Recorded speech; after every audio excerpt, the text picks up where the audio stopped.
বিএনপির চেয়ারপারসন খালেদা জিয়াকে বিদেশে নেওয়ার মতো অবস্থান না থাকলেই তারেক রহমান শীঘ্রই দেশে ফিরবেন বলে দলীয় সূত্রে জানা গেছে। ৩ ডিসেম্বর বুধবার চীন ও যুক্তরাজ্য থেকে চিকিৎসকদের আরও ২টি দল ঢাকায় আসছে। খালেদা জিয়াকে উন্নত চিকিৎসার জন্য বিদেশে নেওয়া যাবে কিনা সে বিষয়েও মতামত দেবেন তারা। এই মতামতের ওপর অনেকটা নির্ভর করছে বিএনপির ভারপ্রাপ্ত চেয়ারম্যান তারেক রহমান কবে দেশে ফিরবেন।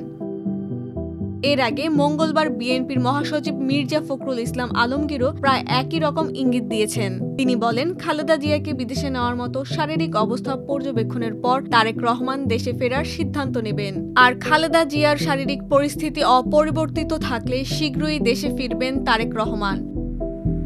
উন্নত চিকিৎসার জন্য এর আগে গত জানুয়ারিতে লন্ডনে গিয়েছিলেন খালেদা জিয়া। সেখানে প্রথমে হাসপাতালে এবং পরে ছেলে তারেক রহমানের বাসা থেকে চিকিৎসা নিয়েছেন খালেদা জিয়া। প্রায় ৪ মাস লন্ডনে অবস্থানের পর গত ৬ মে তিনি দেশে ফেরেন।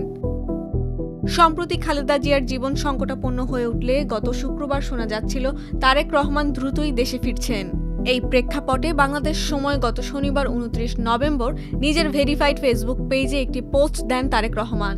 সেখানে তিনি লেখেন, এমন সংকটকালে মায়ের স্নেহ স্পর্শ পাওয়ার তীব্র আকাঙ্ক্ষা যে কোনো সন্তানের মতো আমারও রয়েছে, কিন্তু অন্য সবার মতো এটা বাস্তবায়নের ক্ষেত্রে আমার একক সিদ্ধান্ত গ্রহণের সুযোগ অবারিত ও একক নিয়ন্ত্রণাধীন নয়। এর আগে সরকারের বিভিন্ন পর্যায় থেকে বারবার বলা হয়েছে তারেক রহমানের দেশে ফিরতে কোনো বাধা নেই। গত সোমবার পররাষ্ট্র উপদেষ্টা তৌহিদ হোসেন বলেছিলেন, তারেক রহমান দেশে ফিরতে চাইলে একদিনের মধ্যে তাকে ট্রাভেল পাস দেওয়া হবে। এদিকে গতকাল সচিবালয়ের এক ব্রিফিংয়ে তারেক রহমান দেশে ফেরার পর তার নিরাপত্তা নিয়ে এক প্রশ্নের জবাবে স্বরাষ্ট্র উপদেষ্টা মোহাম্মদ জাহাঙ্গীর আলম চৌধুরী বলেছেন, বাংলাদেশে কারো কোনো নিরাপত্তা ঝুঁকি বা শঙ্কা নেই। সরকার সবাইকে সুরক্ষিত রাখতে প্রতিশ্রুতিবদ্ধ।